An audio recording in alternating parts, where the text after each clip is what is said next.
Il est vrai qu'aujourd'hui, le silence fait peur. Ou alors, il suscite l'ennui. Les enfants en particulier, par rapport aux enfants d'il y a 60 ou 70 ans, craignent le silence, ne supportent pas le silence.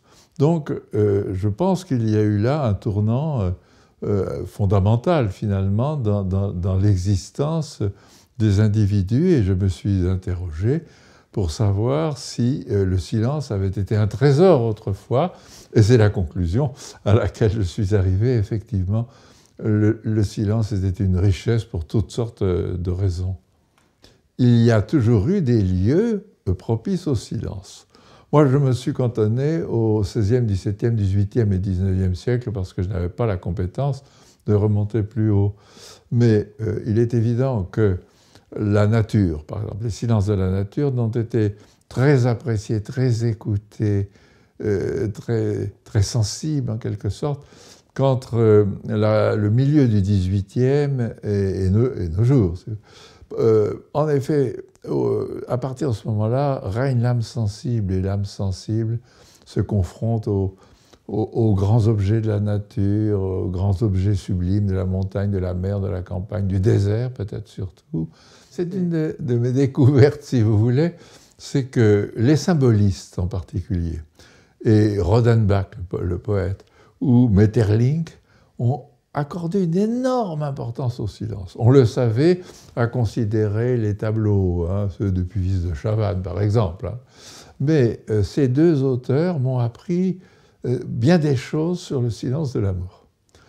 Pour Maeterlinck, par exemple, la profondeur de l'amour se mesure à l'intensité du silence initial. Quand deux êtres se rencontrent, le premier silence, dit-il, sera le silence de toute la vie.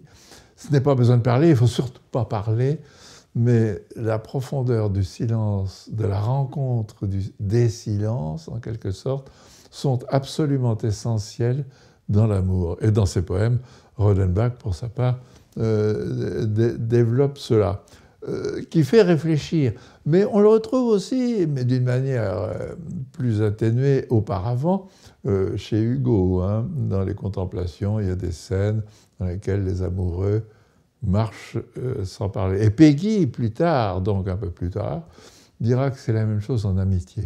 Barbey d'Aurevilly parle des femmes qui vont jusqu'à la mort dans la jouissance sexuelle. Ça, c'est un autre silence. Il évoque ça dans le rideau cramoisi, qui est une de ses nouvelles. Mais ce silence aussi, dans un couple, peut indiquer la haine. La haine dans le couple qui vit longtemps l'un à côté de l'autre a été l'objet de nombreux travaux scientifiques. Et romanesques, la Thérèse d'Esquerou de François Mauriac finit par tuer, à cause des multiples silences qui la hantent. Les tactiques du silence, c'est quelque chose de plus trivial, si vous voulez.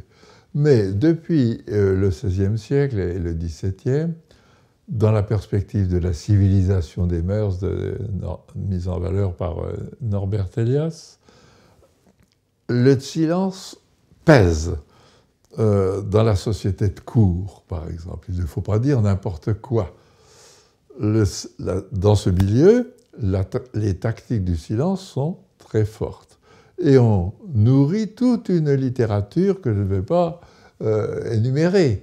Mais les moralistes du XVIIIe siècle encore, tels que La Rochefoucauld, Madame de Sablé et bien d'autres, ont souligné l'importance de savoir se taire. C'est qu'en effet, la parole est dangereuse dans ce milieu et que mieux vaut peser ses mots, savoir se taire donc, que de bavarder surtout et de se livrer d'une certaine façon. Mais on retrouve ça à l'autre bout de l'échelle sociale, au XIXe siècle, chez les paysans. Le fait de ne jamais se taire, aujourd'hui, à cause de l'interconnexion, à cause de toutes les choses que vous savez, risque d'être une perte en ce qui concerne la conscience de soi, l'introspection, la réflexion sur soi, la structure de soi.